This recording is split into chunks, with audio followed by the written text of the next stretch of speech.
Assalamualaikum warahmatullahi wabarakatuh. Perkenalkan Gus Baha, nama saya Boyi, mungkin agak beda dengan pada umumnya. Saya bukan dari kalangan santri, tapi ketika mendengar ceramah Gus Baha pada awal-awal saya kuliah itu merasa kok kayak sebelumnya kenapa tidak masuk santri aja gitu. Karena ternyata toh yang diajarkan juga banyak dasar-dasarnya atau prinsip-prinsipnya yang sama dari jalur berpikir dan lain sebagainya. Yang ingin saya tanyakan di sini adalah ketika Gus Baha menyampaikan tentang diroyah, mungkin singkat saja Gus, apakah diroyah ini alat atau ilmu universal yang bisa digunakan ketika berdialog dengan orang-orang yang mengatakan itu kan kaidah kalian gitu, itu kan kaidahmu. Ada hal-hal yang memang tidak bisa dipersamakan atau tidak bisa digeneralisir. Ya mungkin seperti itu Gus. Dan juga yang terakhir, kalau boleh saya izin bersalaman boleh Gus. Kesempatan. Assalamualaikum warahmatullahi wabarakatuh. Baik, kita kumpulkan dulu satu lagi ya. Cek. Bismillahirrahmanirrahim. Assalamualaikum warahmatullahi wabarakatuh. Ya, perkenalkan saya Taufik Satrio, biasa dipanggil Tosa. Ya, singkatan. Baik, langsung saja mungkin untuk pertanyaannya. Di Yaumil Akhir nanti kan ada yang namanya Yaumil Mizan. Itu pertimbangan gitu kan. Nah, itu bagaimana kalau timbangannya itu sama, artinya seimbang. Apakah itu nanti akan berada di tengah-tengah antara surga dan neraka atau seperti apa? Kemudian yang kedua, itu terkait dengan perbuatan buruk ke orang lain. Ketika kita berbuat buruk ke orang lain itu kan kita istilahnya zalim kepada orang lain. Tapi di lain sisi, itu secara zahir kan seperti itu. Tapi di lain sisi, di akhirat itu kan, kalau secara pahala, kita itu membantu orang lain mendapatkan pahala. Jadi, seperti apa Gus? Terima kasih. Assalamualaikum warahmatullahi wabarakatuh. Terima kasih Mas Tosa ya. Silakan Ibu ya. Assalamualaikum warahmatullahi wabarakatuh. Perkenalkan saya Nazrullah Hasanah. Mau bertanya, apakah perbedaan NU sama Muhammadiyah? Tadi kan dijabarkan. Terus dalam sholat subuh itu kan ada yang pakai doa kunut, ada yang enggak. Tolong jabarkan. Wassalamualaikum warahmatullahi wabarakatuh. Waalaikumsalam. Baik Gus, ini ada 3 penanya. Mas Boy tadi terkait dengan diroya. Apakah ini universal, termasuk untuk yang non-muslim bahkan gitu kan. Kemudian yang kedua dari Mas Tosa, hisab yang seimbang Gus, kasusnya gimana ini. Yang kedua terkait dengan kalau berbuat buruk kan membuat pahala untuk yang bersangkutan itu. Seperti orang puasa dikasih minum gitu kan ya. Ya. Terus kemudian Bu Hasanah ini beda antara NU dan MU, kira-kira itu ya. Silakan saja. Ya. Bismillahirrahmanirrahim. Sebelum saya jawab, saya senang kalian semua senang dengan sesuatu yang taat itu. Banyak orang untuk senang nunggu maksiat dulu. Mungkin melihat perempuan yang tidak mahram, melihat sesuatu yang maksiat. Jadi ini spesial. Majelis ilmu tapi apa? Senang. Ini sesuai rencana Tuhan lah. Seorang itu senang dengan taat, senang dengan ilmu. Ini luar biasa, no? Luar biasa. Tadi pertanyaannya kalau diroya. Jadi Islam itu agama untuk logika objektif.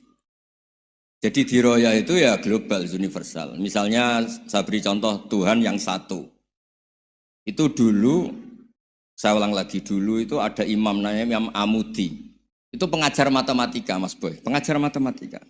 Itu kan nggak lazim, tapi kiai kok pengajar apa? Singkat cerita, ini cerita keramat. Kalau kalian nggak paham ya keramat sendiri. Jangan nggak paham menentang.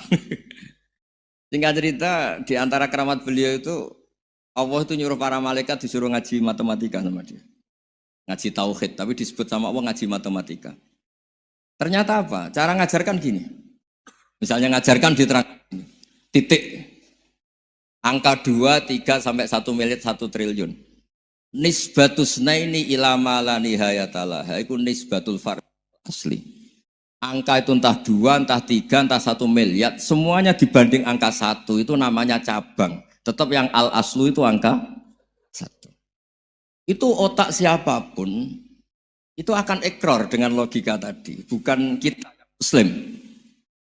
Semuanya akan tahu angka berapapun jumlahnya, tetap asal-usulnya angka 1. Terus dia gambar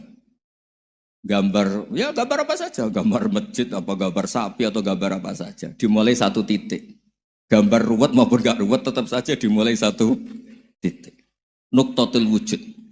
Jika kalau zaman saya ngaji, Pak Rektor ngaji dulu diterangkan semua makna Quran ada di Fatihah, Fatihah ada di Bismillah ya, Bismillah itu ada di titiknya, titiknya bak.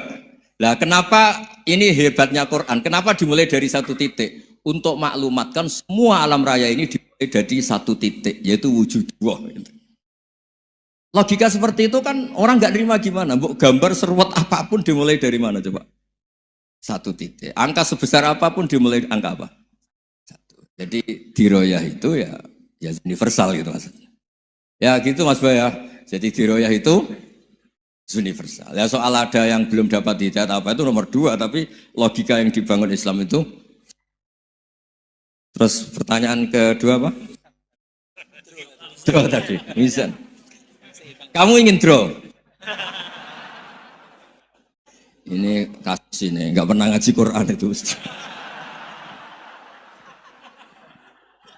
Di antara yang diterangkan Quran detail itu Ashabul A'raf apa? Ashabul A'raf, orang yang baiknya sama buruknya itu imbang. Itu sudah disediakan nanti di surga itu ada pagar. Kamu ingin di situ? Pagar pembatas apa? Pagar pembatas. Di surga enggak, neraka enggak. Jadi kejadian surga dan neraka itu gini, tak terangin ya. Jadi kira-kira gini, kan hisab itu hanya rubu'un nahar, sekitar 2 jam, 2 jam setengah selesai. Jadi 1 dunia ini dihisab Allah, hanya Allah butuh waktu 2,5 jam. Rubu'un nahar. Kenapa gitu Pak Rektor? Karena semuanya datang ini sudah terindikasi dan itu sudah jelas. Misalnya orang yang soleh banget, wajahnya bersinar, bahkan semua tubuhnya bersinar. Yas'anuruhum baina aidihim. Yang pas-pasan, ya sinarnya pas-pasan. Sehingga nanti yang punya sinar cukup di kanan. Yang kelip-kelip agak ini, yang rawan kesaruk ini. Yang gelap gulita langsung di kiri. Nah itu terus, faduri babenahum bisuril lahubab. Terus Allah langsung bikin pagar. Nah yang rawan kesaruk pagarnya yang kelip-kelip tadi. Yang temangsang ini. Karena yang jelas hitam di kiri, yang jelas putih kanan. Yang abu-abu ini sama malaikat digaruk saja. Nah, terus temangsang di Araf itu. Nah, terus setelah dipagar ini dia punya kegiatan. Kalau melihat neraka bilang Rabbana srif anna adzaba jahannam. Kalau melihat surga ya Allah, ma kuntu asqa khalqik. Saya ini hamba Engkau yang tidak paling sial dan Engkau Maha Rahman. Tolong saya jangan dihadapkan ke neraka lagi. Karena itu menyiksa.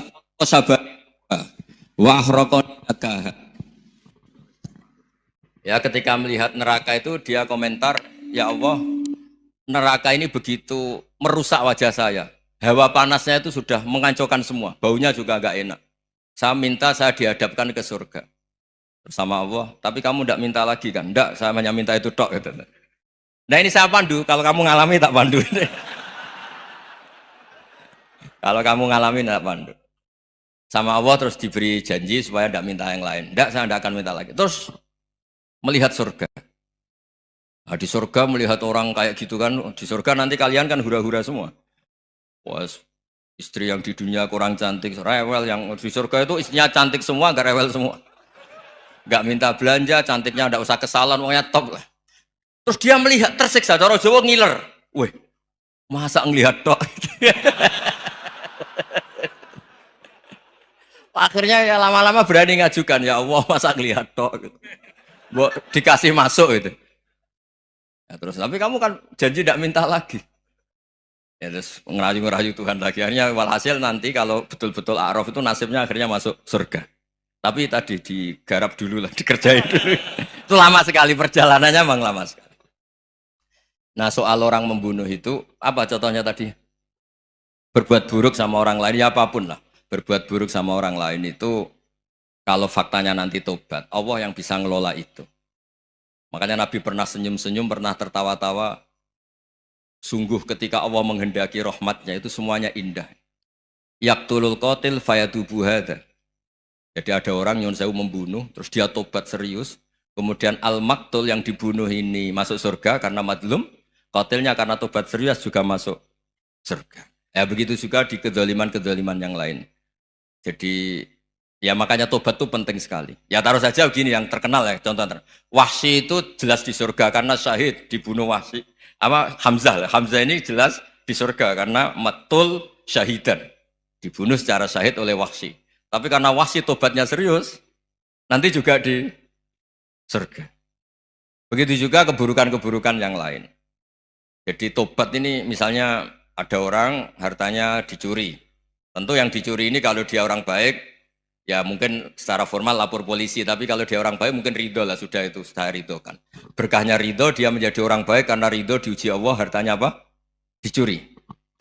Kemudian yang mencuri tobat. Entah harta itu dikembalikan, entah dikasihkan masjid sebagai amalnya yang dicuri, entah apa-apa. Allah ngasih tobat orang ini. Kemudian sama-sama jadi orang baik, kemudian sama-sama di surga. Makanya itu Nabi sampai senyum-senyum, betapa rahmatnya Allah tidak terbatas. Sama lagi, betapa rahmatnya Allah tidak terbatas. Bahkan qatil sama maktul bisa ngopi di surga bareng tadi itu. Karena ya tadi, masyhur itu. Yang paling legenda dalam sejarah Islam kan, saya pernah membunuh orang yang sangat dicintai Rasulullah. Sebagai tobat saya akan membunuh orang yang paling dibenci Rasulullah.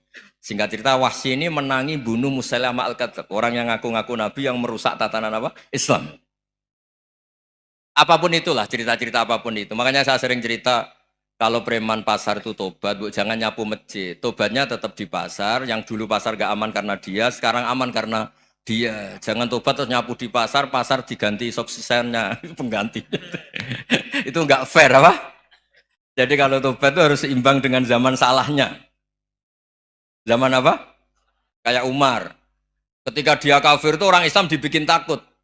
Terus ketika dia Islam, gantian orang kafir dibikin takut. Pertama dia Islam langsung marahnya Abu Jahal, awas kalau ganggu Rasulullah. Ngadepin saya. Itu fair. Kenapa? Fair. Jangan tobatnya bikin orang takut, lah tobat ke masjid, nyapu. Yang di pasar diganti penggantinya tetap gaduh. Gak boleh, harusnya kalau lama bikin pasar takut, ya sekarang lama bikin pasar apa? Aman. Itu tobat yang apa? Seimbang. Ya kira-kira gitu ya. Nanti tak pandu kalau sudah di Arab. Satu itu beda seragamnya dan logonya. Kedua, nama ketua umumnya.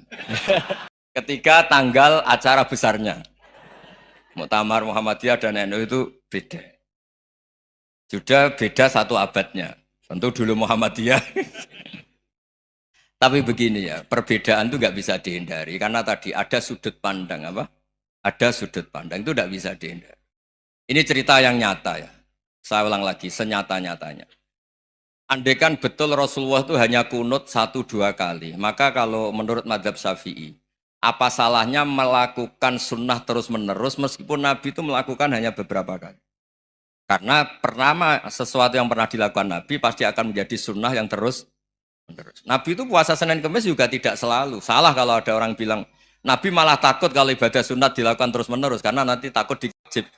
Itu masyhur dalam kaidah usul fikih. Tapi yang tidak kunut juga tidak salah. Karena ya tadi, Nabi ya pernah kunut, Nabi juga pernah tidak kunut. Karena Nabinya orang banyak. Karena bukan Nabi kelompok tertentu. No? Jadi sederhana. Terus menyangkut, ini dengerin betul, sujud. Sujud itu banyak ulama yang mengatakan untuk sah itu harus melibatkan 7 anggota. Umirtu an asjuda ala sab'ati azumin al-jabha wal yaden warrubaten wal qadamen. Saya diperintahkan sujud itu melibatkan 7 anggota, yaitu jabha, yaden, 2 tangan, 2 lutut, terus 2 qadamen. Tapi Imam Syafi'i ngendikan, andaikan ada pendapat yang mengatakan ukurannya cukup jabha, maka itu juga benar. Karena Nabi ketika sujud ngendikan sajadalaka waj'i wa sam'i wa basori. Ya Allah telah sujud ke engkau wajah saya, jabha saya. Nabi tidak menyebut tangan, tidak menyebut rubaten, tidak menyebut qadamen. Ini wajah dua wajah, ukurannya itu hanya jabha. Itu kayak iya, kayak enggak. Nah hal-hal seperti itu yang menjadikan ada ijtihad. Ijtihad itu satu pemikiran yang cara sudut pandang itu kayak iya, kayak enggak. Nah itu terus ada al-madhaibul arba'ah. ketika implementasi di Indonesia, dulu Mbah Ahmad Dahlan juga ngaji Mbah Soleh Darat, Mbah Hasyim Asy'ari juga ngaji Mbah Soleh Darat. Ketika di Mekah sama-sama ngaji Syekh Khotib Minangkabau, sama-sama ngaji Syekh Mahfud Termas. Jadi ya kalau di keluarga kita itu ya biasa aja, perbedaan-perbedaan itu selama masih ilmiah dianggap biasa aja. Karena memang ngelola sudut pandang itu nggak bisa ditertibkan. Nabi Yahya itu suka berkawan orang soleh. Karena berkawan orang soleh itu enak. Tapi kalau Nabi Isa suka dadani desa-desa tertinggal yang masih macam-macam. Ketika ditanya, kenapa engkau suka berkawan orang-orang gitu? Ana tabibun udawil mardo. Di mana-mana kiai itu ya nyembuhkan yang sakit. Jadi kalau dakwah yang sudah iman tuh akeh tunggali, tapi dakwah gitu kan tantangan. Itu sudut pandang. Ada nabi itu yang tertawa terus guyon terus. Yang satu murung terus. Ya sama Nabi Isa dan Yahya kan satu angkatan. Mali aroka dohikan fakaan nama tak manumin makrillah. Kamu kok tertawa-tawa terus seakan-akan nggak ada adab saja. Yang satu tanya, mali aroka abisan kaan nakata kena tumir rahmatillah. Wong kok murung terus, kok dunia orang rahmat deh. Nah anda ini orang hebat. Guyu banter ya iso, nangis banter ya iso. Nah itu sudah orang kombinasi itu. Isa ya mau, ya mau, Muhammadiyah ya gelem, NU ya gelem. Ya maksudnya sudah biasa aja. Karena tadi konstitusi NU yang mengatakan ibadah harus ikhlas karena Allah, Muhammadiyah juga sama harus ikhlas karena ya sudah, kalau karena Allah sudah selesai kan. Yang menjadi masalah itu kan identitas untuk hadun nafsi, untuk diri sendiri. Kalau kita ikhlas masalahnya apa? Coba masalahnya apa coba? Imam Syafi'i pernah di Masjid Abu Hanifah yang tidak kunut. Beliau enggak kunut. Ketika tanya 5 ada tarokal kunut, ikroman di hadal madhab. Saya menghormati madhab ini. Jadi ya biasa. Sebaliknya juga sama. Orang-orang Hanafi kalau Imam Syafi'i kunut ya ikut kunut. Karena kalaupun Anda yakin itu tidak disyariatkan, kamu juga yakin itu tidak membatalkan apa? Sholat. Itu yang perlu dicatat. Kalau Anda tidak yakin sunat, kan tidak yakin kalau itu membatalkan sholat. Jadi sebetulnya kalau dianalisis secara keilmuan itu ya semuanya normal. Karena tadi Rasulullah itu al-Bahrul Muhit, Nabi itu lautan yang luas sekali. Orang akan mengambil air sesuai kapasitas masing-masing. Dan akan merasakan kualitas air juga sesuai kapasitas masing-masing. Orang yang sangat haus melihat air seteguk ini luar biasa. Tapi yang tidak haus mungkin melihat itu biasa-biasa saja. Jadi makanya saya mohonlah, sudahlah itu biasa saja, apalagi secara sanad ya sama, secara tradisi sama. Ya soal perbedaan harus dengan NU, antara Muhammadiyah juga biasa beda. Mungkin di UI antar rektorat juga beda-beda. Yang satu suka dekat rektor, yang satu suka enggak. Monggo asal itu niatnya ikhlas. Terakhir saya beri cerita, ada sahabat ditanya, "Sifli wajah Rasulillah." Coba tolong saya ceritakan wajahnya Nabi kayak apa. Sahabat tuh nangis senangis-nangisnya. Kenapa engkau menangis? Saya itu tidak pernah melihat wajah Rasulullah SAW. Loh kenapa? Engkau kan sahabat. Sungkan. Sebagai bentuk penghormatan saya tidak berani melihat wajahnya. Sebagai bentuk penghormatan pada waktu Nabi, saya tidak berani sowan. Nabi di dalam punya keluarga, punya istri, punya cucu. Kalau saya sowan tuh ganggu. Ya masuk akal. Bentuk hormat itu tidak ganggu kan. Tapi ada orang-orang yang bentuk hormat, bentuk sayang itu sering datang ke majelis Nabi. Sama-sama masuk akal, bisa didebat gimana? Sama-sama masuk akal. Ya sudah itu ijtihad, maksudnya itu ijtihad, itu sudah sama-sama masuk akal. Abul Hasan Asyadili itu kalau kemana-mana pakai mobil mewah, pakai baju mewah. Ketika ditanya, Anda ini ulama kok pakaiannya mewah, mobilnya mewah? Ben wong ra kepikiran nyangoni ya. Tapi nak kowe tawaduk melas, terus dibalik numbalmu sakit. Ngono ora iso mulai ya ini. Ya tapi misalnya semua gitu mesti ada yang salah paham, itu keangkuhan. Tapi kalau semuanya kelihatan gembel, nanti orang trauma jadi kiai. Takut kayak itu. Ya sudah, itu wilayah ijtihad, sudah tidak usah ya, pokoknya sudah, yang penting ikhlas.